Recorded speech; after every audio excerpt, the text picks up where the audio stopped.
Hi. Season 4 big boss ಎಲ್ಲರೂ ನೋಡ್ತಾ ಇದ್ದೀರಿ. ಅತ್ಯುತ್ತಮವಾಗಿ ಎಲ್ಲರೂ ಆಡ್ತಾ ಇದ್ದಾರೆ. ತುಂಬ ಅತ್ಯುತ್ತಮವಾಗಿ ಆಡಿದಂಥವ್ರು ಈಗಾಗಲೇ ಫೈನಲ್ಸಲ್ಲಿದ್ದಾರೆ. ಎಲ್ರಿಗೂ ಇಡೀ ಕರ್ನಾಟಕ ಜನತೆಗೆ ಒಂದು ಕೃತಜ್ಞತೆಯನ್ನು ನಾನು ಉಳ್ಕೊಂಡಾಗಲೆಲ್ಲ ಇದು ಕನ್ನಡಿಗರ ಗೆಲುವು ಅಂತ ಹೇಳುವಂಥ ಒಬ್ಬ ವಿಭಿನ್ನ ವ್ಯಕ್ತಿತ್ವವನ್ನು ಈ ಬಿಗ್ ಬಾಸ್ನ ನಾವು ನೋಡ್ತಾ ಇದ್ದೀವಿ. ಸೊ ಅವ್ರು ಯಾರು ಅಂತ ನಿಮಗಾಗಲೇ ಗೊತ್ತಾಗಿರಬೇಕು. ಪ್ರಥಮ್ ಅವರು ಒಳ್ಳೆ ಹುಡುಗ ಪ್ರಥಮ್ ಅಂತ ಕರ್ಕೋತಾರೆ. ಬಿಗ್ ಬಾಸ್ ಟಾಸ್ಕ್ನ ಮೂಲಕ ಅವರು ಲಾರ್ಡ್ ಪ್ರಥಮ್ ಸರ್ ಆಗಿದ್ರು. ಸೊ ಅವರ ವ್ಯಕ್ತಿತ್ವಗಳಲ್ಲಿ ಹಲವಾರು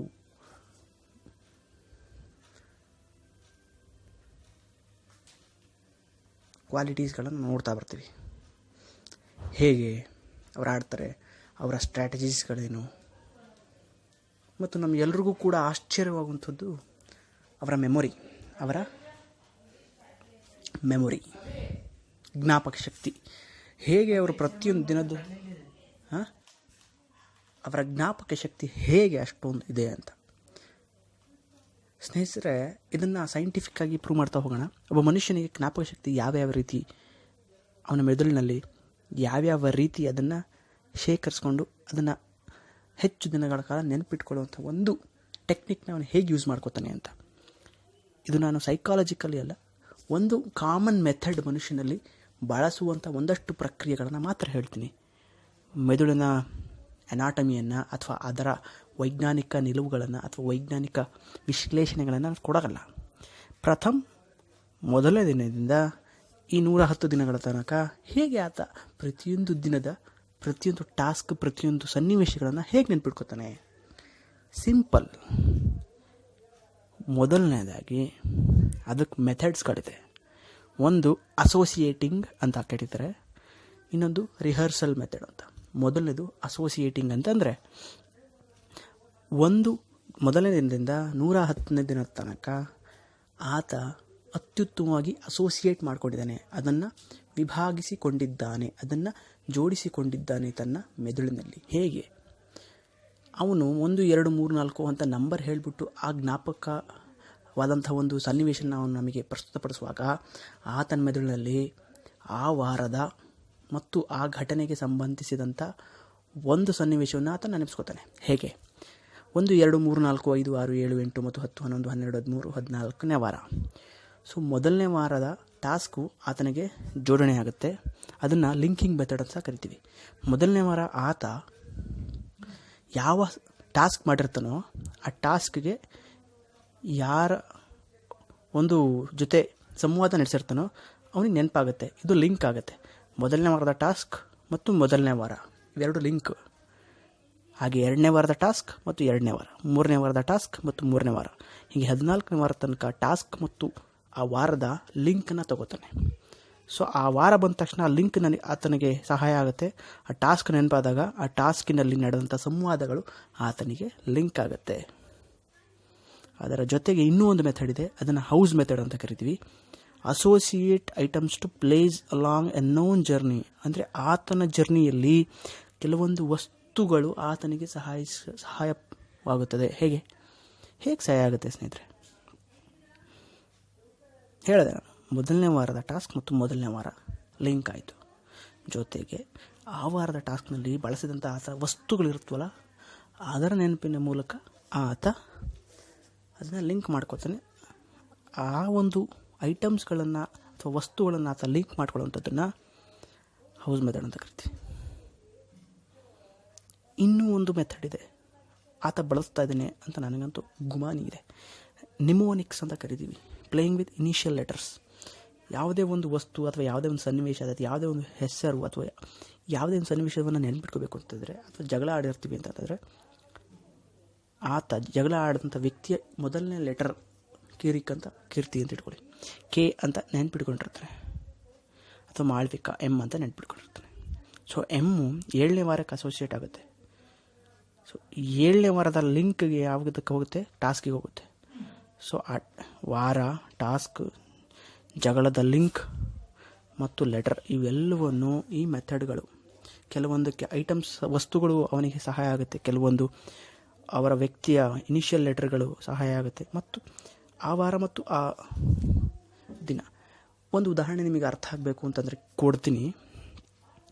ಆತ ಹೇಳಬೇಕಾದ್ರೆ 79ನೇ ದಿನ ಸಂಜೆ 4:15 ಹಾಗೆಲ್ಲ ಒಂದು ಎಕ್ಸಾಂಪಲ್ ಕೊಡ್ತಾ ಇರ್ತಾನೆ.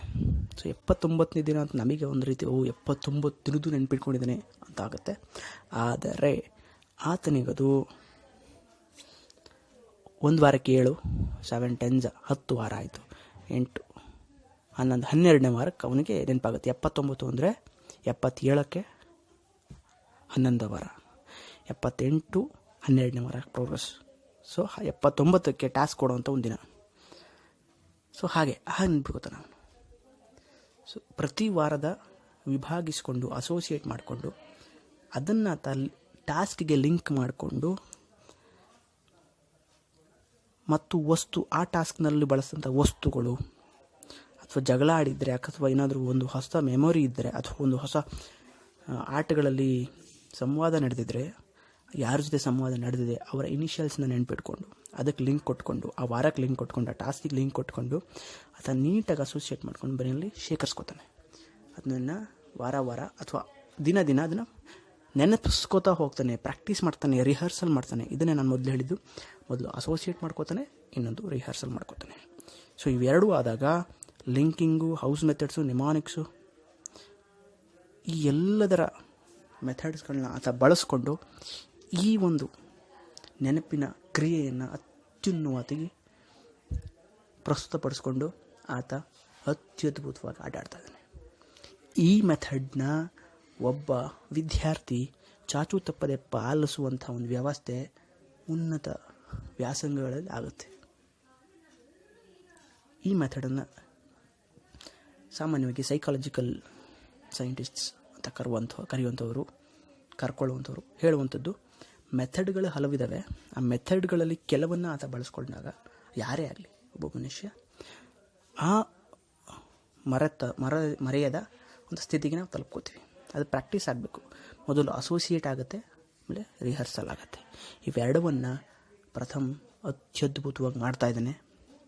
ಈ ಆಟದಲ್ಲಿ ಯಾರೂ ಊಹಿಸದಂತಹ ಒಂದಷ್ಟು ಹಿಡಿತ ಎಲ್ಲರ ಮೇಲೆ ಪ್ರಥಮಿಗಿದೆ. ಹೇಗೆ ಅಂತ ಕೇಳಿದ್ರೆ, ಮೊದಲನೇದು ನೆನಪಿನ ಶಕ್ತಿ, ಇನ್ನೊಂದು ಆ ನೆನಪಿನ ಶಕ್ತಿನ ಬಳಸ್ಕೊಂಡು ಇನ್ನೊಬ್ಬರ ವಾದವನ್ನು ಹತ್ತಿಕ್ಕುವಂಥದ್ದು.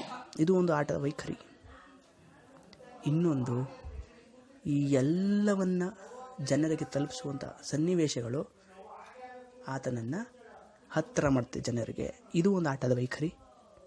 ಈ ಎಲ್ಲವೂ ಮಾಡಬೇಕು ಅಂತ ಅಂದ್ಕೊಂಡಿದ್ರು ಮಾಡದ ಕಾರಣ ಅಥವಾ ಮಾಡಲು ಗೊತ್ತಿಲ್ಲದ ಕಾರಣ ಉಳಿದ ಸ್ಪರ್ಧಿಗಳಿಗೆ ಈ ಅವಕಾಶ ಕಡಿಮೆ, ಜನಗಳನ್ನು ಮುಟ್ಟುವಂಥದ್ದು. ಈ ಎಲ್ಲ ಕಾರಣಗಳು, ಈ 3 ಕಾರಣಗಳಿಂದಾಗಿ ಪ್ರಥಮ್ ಭಿನ್ನವಾಗಿ ನಿಂತ್ಕೋತಾನೆ. ಆತನ ಬುದ್ಧಿಮತ್ತೆ ಅಥವಾ ಸ್ವಸಾಮರ್ಥ್ಯ ಮತ್ತು ಜ್ಞಾಪಕ ಶಕ್ತಿಯ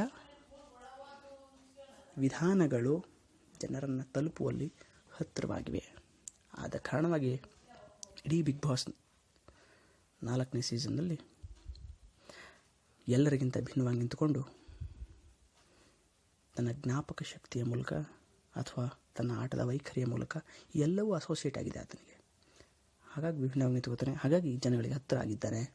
ಹಾಗಾಗಿ ಈ ಬಾರಿಯ ಗೆಲುವು ಅವಂದಾಗಲಿ ಅಂತ ಆಶಿಸ್ತಾ ಈ ಮಾತುಗಳನ್ನು ಕೇಳಿಸ್ಕೊತಾ ಒಂದಷ್ಟು ಮಾಹಿತಿಯನ್ನು ನಿಮಗೆ ರವಾನಿಸಲು ಅವಕಾಶ ಮಾಡಿಕೊಟ್ಟಂಥ ಎಲ್ರಿಗೂ ಕೂಡ ನಮಸ್ಕಾರ ನಮ್ಮ ಚಾನಲ್ಗೆ ಸಬ್ಸ್ಕ್ರೈಬ್ ಹಾಕ್ಕೊಂಡು ಪಾನ ಮಾಡಿಕೊಂಡ್ರೆ ಒಂದಷ್ಟು ಸೈಂಟಿಫಿಕ್ ಥಿಯರೀಸ್ನ ನಿಮಗೆ ಹೇಳ್ಕೊಂಡು ಜೀವನದಲ್ಲಿ ಒಳ್ಳೆ ಹವಾಯಿ ಚಪ್ಪಲಿ ಥರ ಇದ್ಕೊಂಡಿರ್ತೀವಿ ಅಂತ ಅಂದ್ಕೊಂಡು ನಮ್ಮ ಮಾತನ್ನು ಮುಗಿಸ್ಕೋತಾ ಇದ್ದೀವಿ. ನಮಸ್ಕಾರ.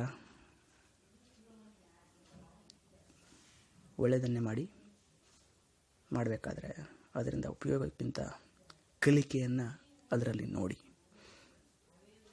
ಇದು ಕನ್ನಡ ಯೂಟ್ಯೂಬ್.